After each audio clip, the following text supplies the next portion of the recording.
Good morning. It's a pleasure to be here. It's even a greater pleasure to be here to talk about something that I'm passionate about, and that's startup companies. It's very good to start the whole day with startups, right? And it's even more interesting to see that there are people like us, the three of us sitting together, and a lot more people in the audience that are those that really do start something from the beginning. I've been an entrepreneur for the last 16 years.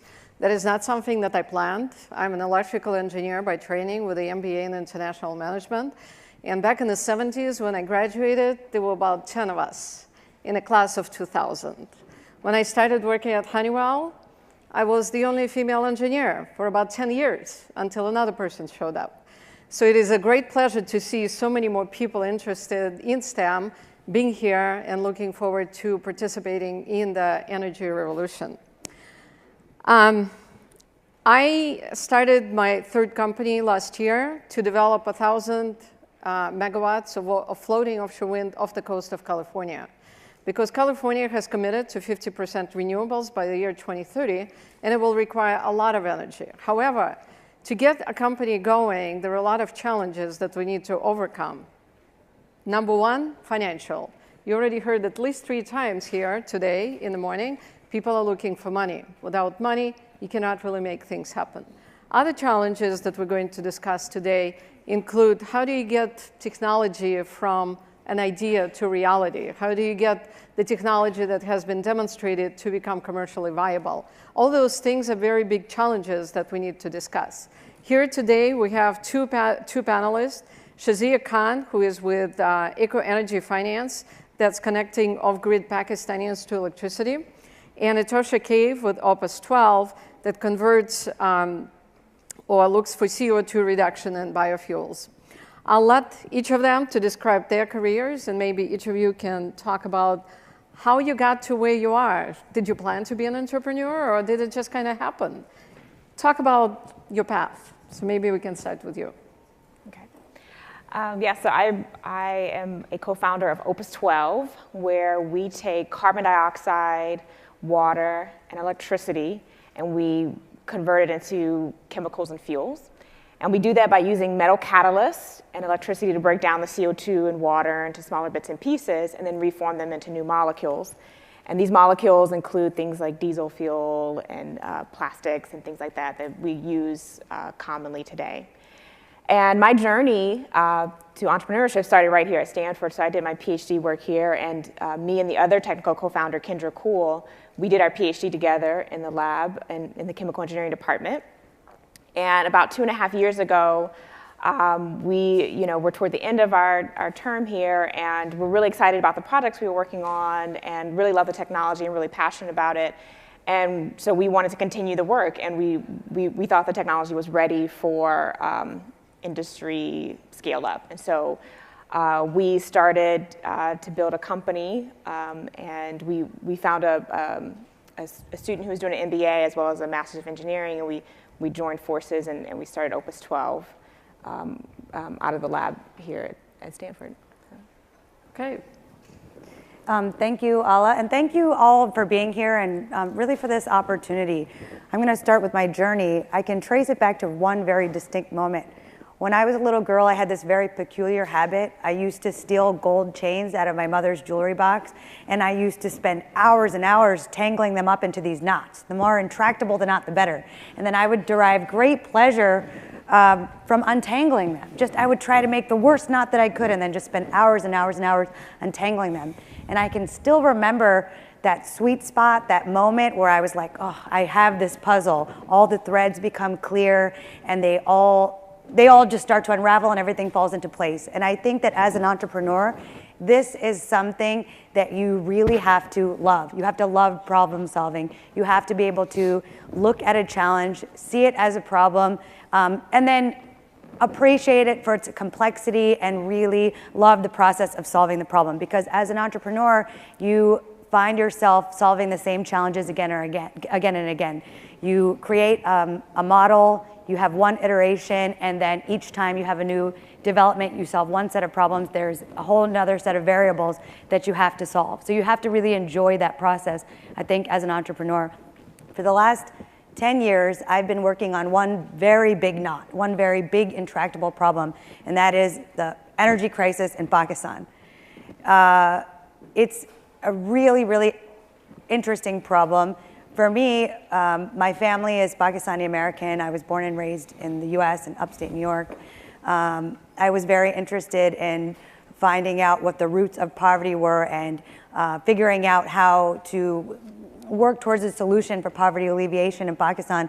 And I found that poverty is inextricably linked with lack of access to energy, to electricity, certainly in Pakistan, but in many different developing countries.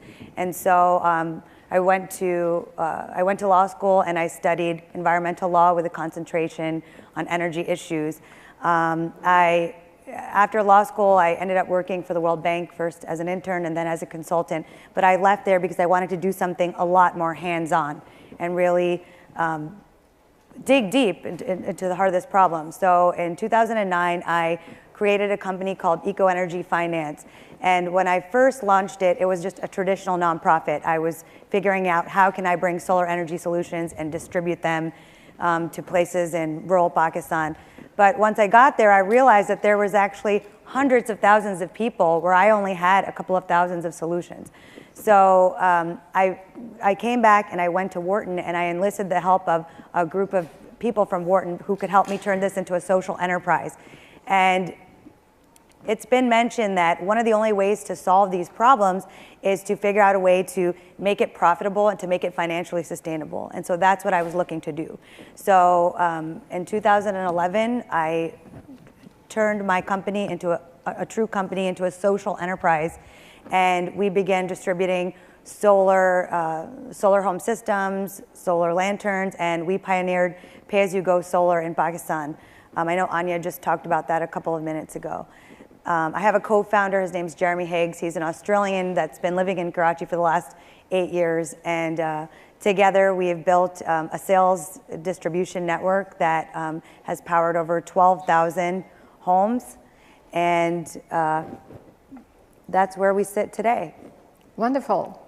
So Itasha, since your company developed technology, maybe you can talk a little bit about the path that you took to develop your technology, the funding, how did you raise the money, and what would it take and how long would it take for the technology to become a product, to become commercially viable, available, and cost-effective?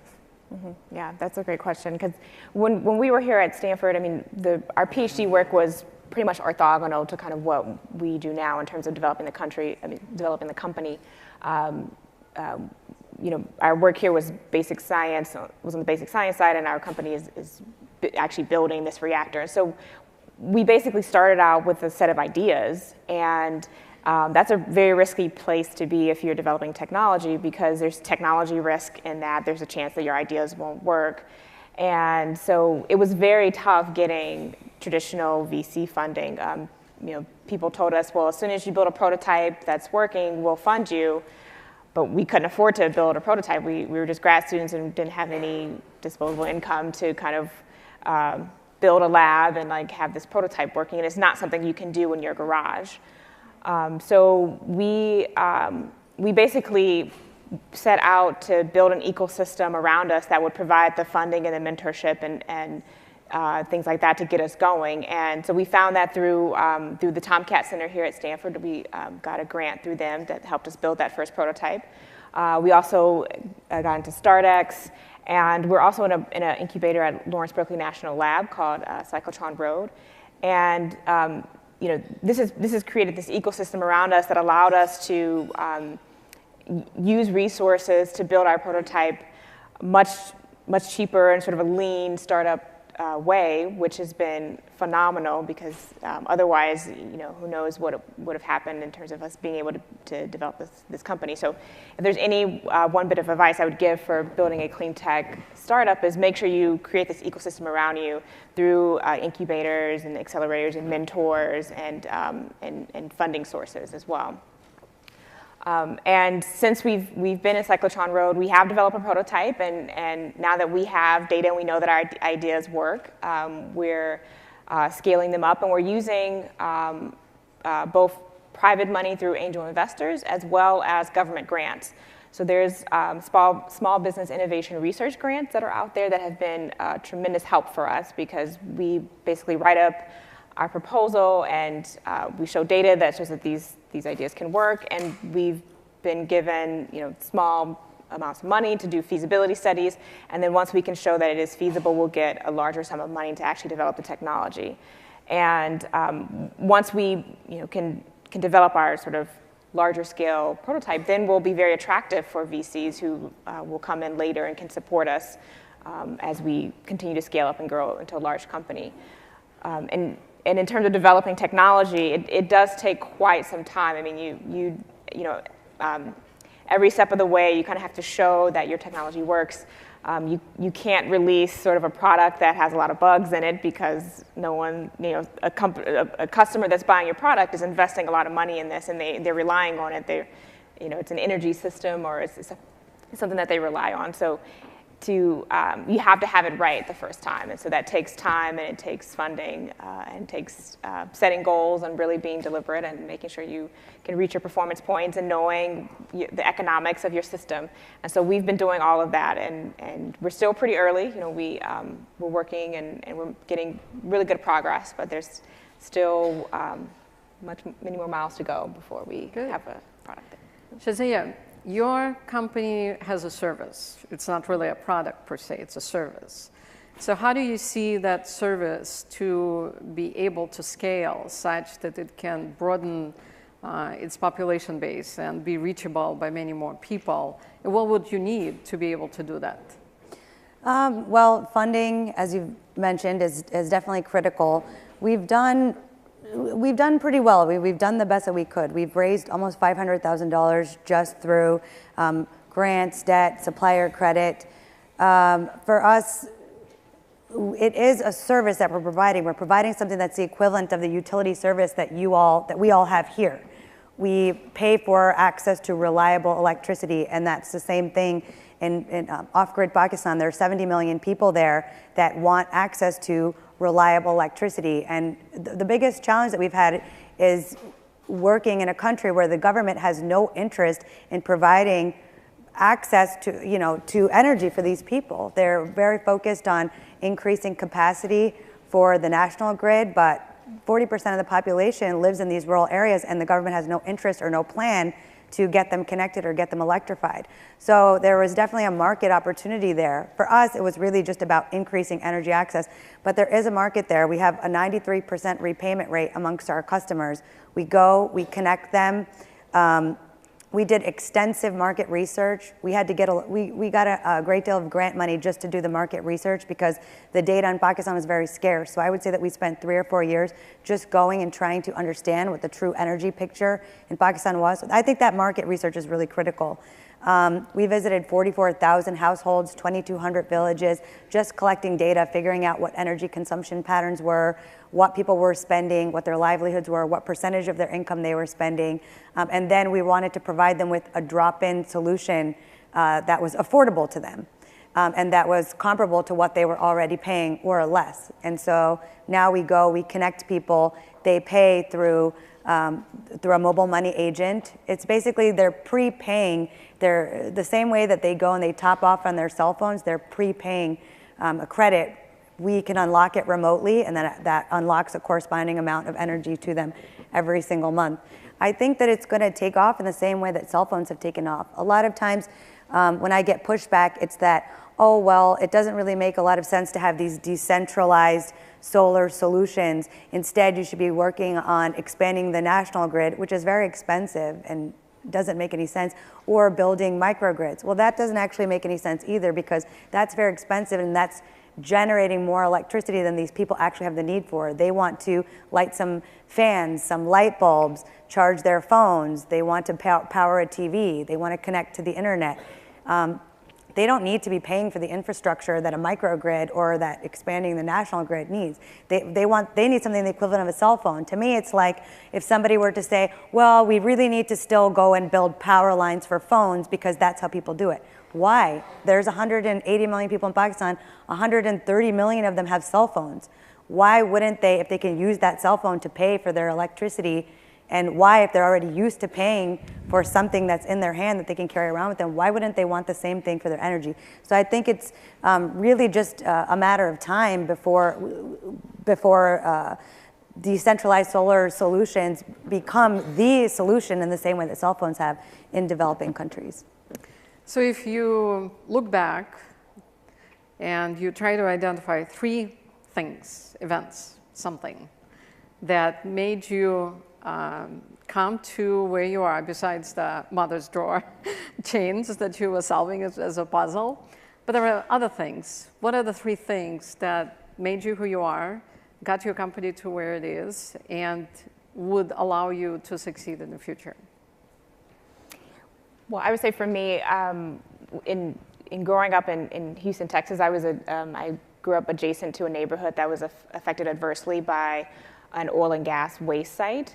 And kind of hearing about this class action lawsuit that was happening really kind of affected me and set me on the path toward finding cleaner energy and more environmental solutions for our energy and chemical needs.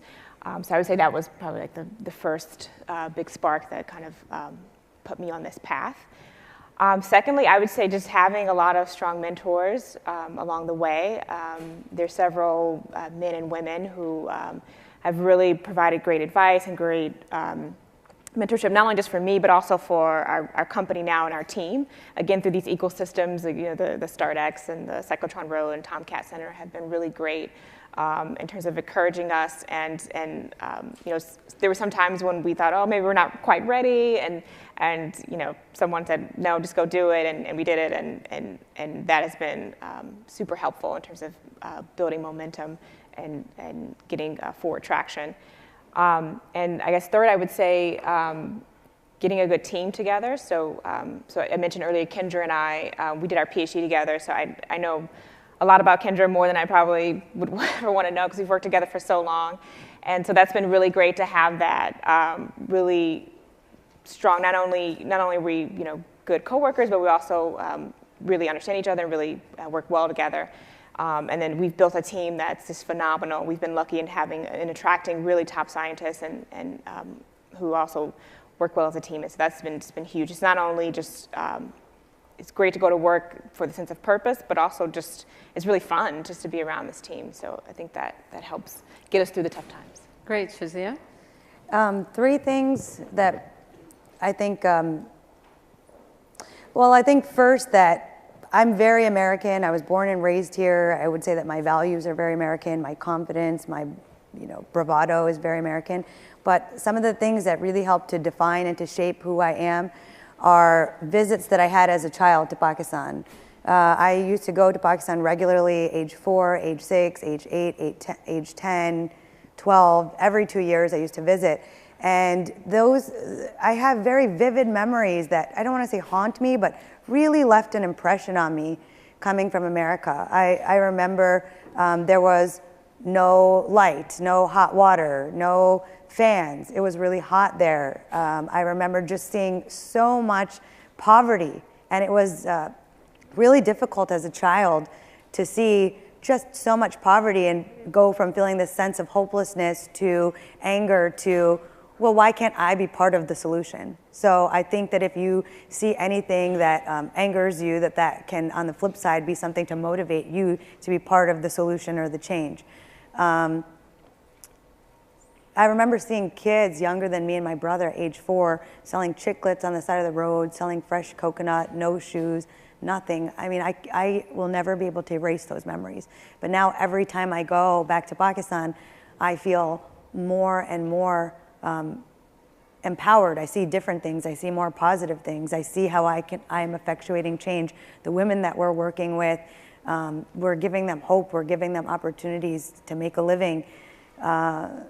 That's something that definitely shaped me. I would echo Itasha's sentiment. Having a good team is really critical. I knew this is something that I wanted to do, but I would say that this company was really reborn in 2011 when I took on a partner, Jeremy Higgs. I think that it's really important to have a partner that balances you out. You both need to understand very well your own weaknesses, your own strengths, and then gravitate towards somebody that can supplement, wherever you have deficiencies. And third, I mean, in terms of the company, it's really important that market research was really important, financial sustainability. And whatever you do, it's really critical that from the outset, you look at a way to make it financially sustainable and scalable. I worked really hard to grow the network that I needed to give me the funding that I needed, and then just put yourself out there. We applied to for a lot of grant opportunities that I didn't think that we would get, and we did. We won National Geographic's Great Energy Challenge. We got a lot of support from the UK government. We've gotten great support from the US, from the Department of State. We've been in talks with USAID for a long time, so there is support out there. You just have to be willing to go out and get it. So as we come to the conclusion of the panel, if you project yourself to 2050 and you try to imagine that your product, your service is now in mainstream, how would you see it? Shall we start with you? Yeah. Well, okay, there's two things I would say about 2050 and my product. So one, our use of carbon extends much beyond just fuels and energy. I mean, we use carbon to make plastics, to make household products. I mean, if in 2050, let's say the grid were all renewables or fusion came online, we would still need carbon products. And so my company, my technology really sees ourselves as like transforming the way we make compounds and chemicals and products, and that we're starting from the ground up. We're taking these fundamental building blocks of CO2 and water, and we're just making new products from that, the same products that we currently already use. So I can see us literally making plastics from CO2 that would have been in the air, and providing this sort of recycling and industrial CO2 cycle that we would create. Another really exciting avenue for my technology in 2050 is that the Martian atmosphere is 95% CO2. So SpaceX and NASA have announced that they have plans to go to Mars, and our technology can be right there making fuels and chemicals and products and things that the astronauts there would need to survive. And so that's really exciting to think that if we as a planet decide to go beyond Earth and go into space, that our little module can be right there making some of the most fundamental products that you would need to survive in space. That's amazing. Yeah. So, Shazia? I see that there's 1.2 billion people in this world that don't have access to electricity in the developing world, and the technology is already here. So I see by 2050 that this will become ubiquitous as a solution. There's several companies around the world that are doing something similar to what we're doing.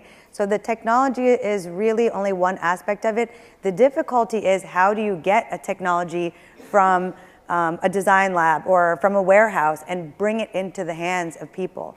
And I think that what's going to be critical for us to reach this critical mass, or to reach this tipping point where everybody has access to basic energy services, probably through solar in the developing world, is going to be when you get companies that leverage local expertise that you need in order to create the distribution networks to get it into the hands of people. So there's been widespread success in East Africa, Komp, off-grid electric. There's been many. There's some in India. For Pakistan, we don't have the same networks or the same platforms available, so we have to do something different. Nepal doesn't have the same platforms available, so you have to really have you really need to engage local expertise and figure out a way to make distribution happen. So thank you very much, ladies. I guess to summarize, startup is possible, funding is necessary, make your dreams happen, and look out to the future, because if you can project your product, service, or whatever to be available 10, 15 years from now, you'll make it happen. So thank you very much. Thank you, ladies.